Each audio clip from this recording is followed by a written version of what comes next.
Hello વિદ્યાર્થી મિત્રો, આપ સૌનું આપણી આ યુટ્યુબ ચેનલ પર હાર્દિક સ્વાગત છે.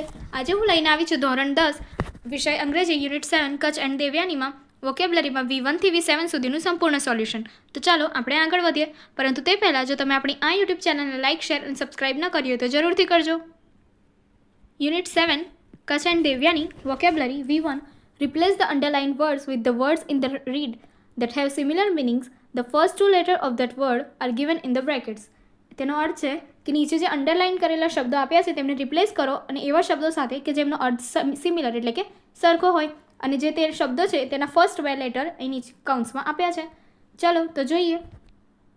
It is said that in ancient times many demons lived on the earth where many rishis also lived. તે અહીં કહેવામાં આવ્યું છે કે ખૂબ સમય પહેલાં ઘણા રાક્ષસો એટલે કે ડેવિલ્સ એટલે કે રાક્ષસો, ડેમન્સ એટલે કે રાક્ષસો આ ધરતી પર, પૃથ્વી પર રહેતા હતા કે જ્યાં ઋષિ પણ રહેતા હતા. તો અહીંયા ડેમન્સને બદલે શબ્દ કૌંસમાં શબ્દ કયો આવશે? Devils. The rishis had their living place in hermitage to live in. તો કે જે ઋષિઓ હતા એટલે કે સંન્યાસીઓ હતા તેમનો લિવિંગ પ્લેસ એટલે કે રહેવાનો એરિયા સંન્યાસ આશ્રમ હતો. They taught all the skills of life to their disciples.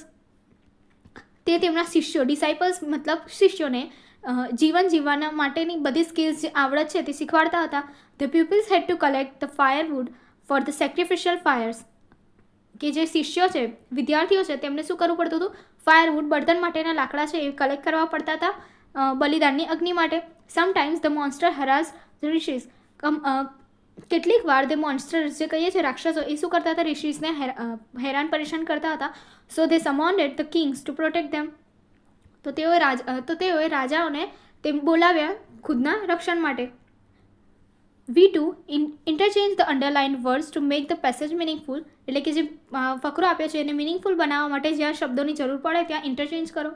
Baahubali undertook the responsibility of protecting the nation against enemies. Baahubali જે છે તેણે પોતાના નેશન એટલે રાજ્યને પ્રોટેક્ટ કરવા માટેની રિસ્પોન્સિબિલિટી એટલે કે જવાબદારી લીધી હતી.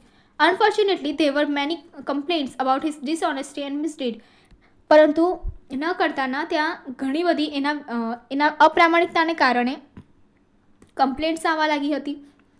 ઓકે, અને મિસડીડ્સ એટલે કે અપરાધ. So he was summoned to the court of the king where he was charge with betraying the nation. તો તેને કારણે તેને કોર્ટમાં લઈ જવામાં આવ્યો. કે કયા? રાજાના કોર્ટમાં, કે જ્યાં તેને નેશન એટલે કે રાજ્ય સાથેનો દગો કરે છે તેનો ચાર્જ લાગ્યો. He pleaded to prove himself innocent. તે પોતાને નિર્દોષ સાબિત કરવા માટે વિનંતી કરતો હતો. But none of his excuses were accepted. પરંતુ તેની એક પણ એક્સક્યુઝ એક્સેપ્ટ થઈ નહીં. At last the king discarded him from his army. પરંતુ છેલ્લે કિંગ જે છે રાજાએ તેને ડિસ્કાર્ડ કરી નાખ્યો એટલે કે કાઢી નાખ્યો બાહુબલીને ફ્રોમ ધ આર્મી એટલે કે તેના સેનામાંથી. V3. Some verbs have different meaning when they are used with the different preposition.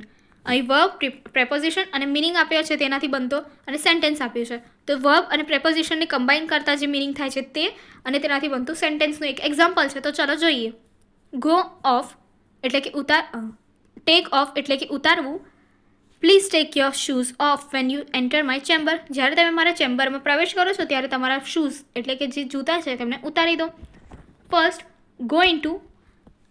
વેનેવર I have time I plan to go into this lesson deeply. જ્યારે પણ મારા પાસે સમય હોય છે ત્યારે હું આ ટોપિક કે લેસનમાં ઘણે ઊંડાણપૂર્વક જવાનું વિચારું છું. સેકન્ડ, ગો બાય એટલે કે પસાર થવું.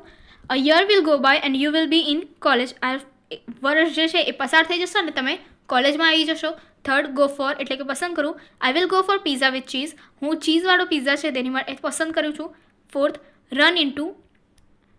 The car run into the lamp post એટલે કે કાર આકસ્મિક રીતે ભટકાઈ ગઈ લેમ્પ પોસ્ટમાં. ફિફ્થ, રન ફોર દોડવું. When he saw a lion he run for his life. જ્યારે તેને સિંહ જોયો તે પોતાની લાઈફ માટે દોડ્યો.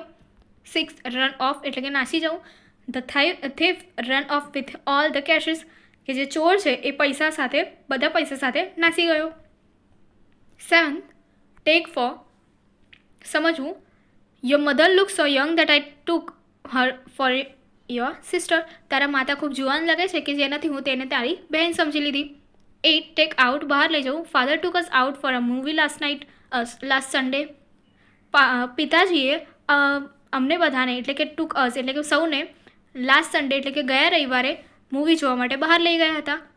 9th, ટેક ઓફ એટલે કે ઉતારવું. Please take off your shoes before you enter the room. તમે રૂમમાં એન્ટર થાવ તે પહેલાં તમારા શૂઝ ઉતારી દેજો. 10th, પુટ ઇન સમય આપવો એટલે કે મહેનત આપવી. The lord put in a lot of hard work to create a mother. માતાને બનાવવા માટે ભગવાને ખૂબ સમય આપ્યો હતો. 11th, પુટ ઇન ટુ માટે ખૂબ પ્રયત્ન કે પરિશ્રમ કરવો. I have put a lot of hard work in two this project એટલે કે હું આ પ્રોજેક્ટ બનાવવા માટે ઘણો પ્રયત્ન અને પરિશ્રમ કર્યો છે. 12th, પુટ આઉટ એટલે કે ઓલવવું. The fireman quickly put out the fire એટલે કે જે ફાયરમેન છે એને ઝડપથી ફાયર ઓલાવી એટલે કે આગની ઓલાવી. 13, પુટ ઓફ મુલતવી રાખવી. The wedding was put off because of grandfather's illness કે જે વેડિંગ એટલે કે લગ્ન હતા એ ગ્રેન્ડફાધર એટલે કે દાદાના બીમારીને કારણે પોસ્ટપોન એટલે કે મુલતવી પુટ ઓફ કર્યા એટલે કે પોસ્ટપોન કર્યા હતા. P4, read these sentences carefully and then find out from the lesson the text having a similar word or a group of words. Write the number on the page and the column. એટલે કે જે અહીંયા નીચે sentence આપ્યું છે તેના સરખું sentence જે હશે લેસનમાંથી આપેલું છે તે લખો અને તેના ઉપરનો પેજ નંબર અને તે લાઇન લખો. Okay. First, the policeman came to the restaurant in the search of a accused. Page number 1, column 2. Anyway, you have come to me in search of knowledge. Second, the supervisor knew why I was opening my compass box now and then.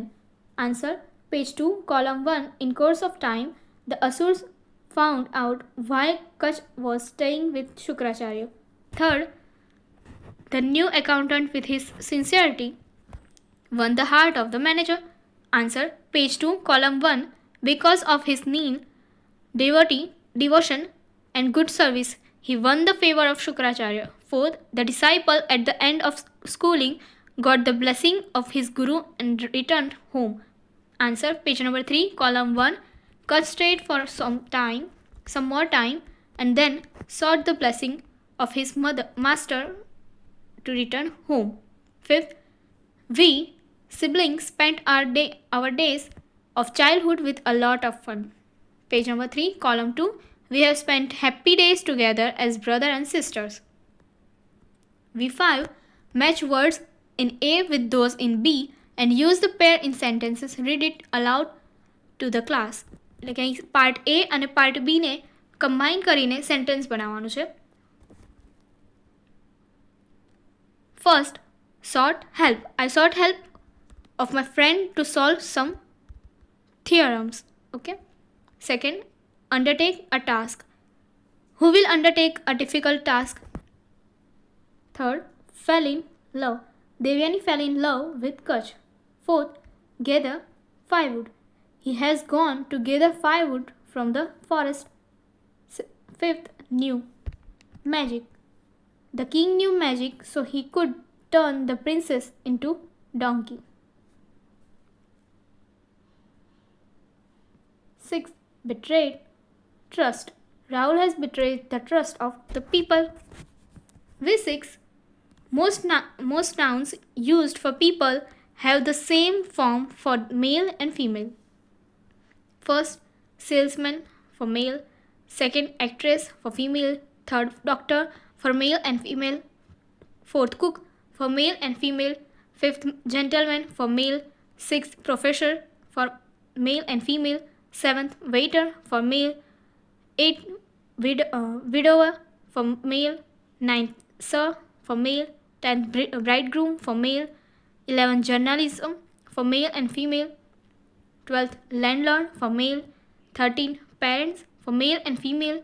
14th, headmaster for male. 15th, painter for male and female.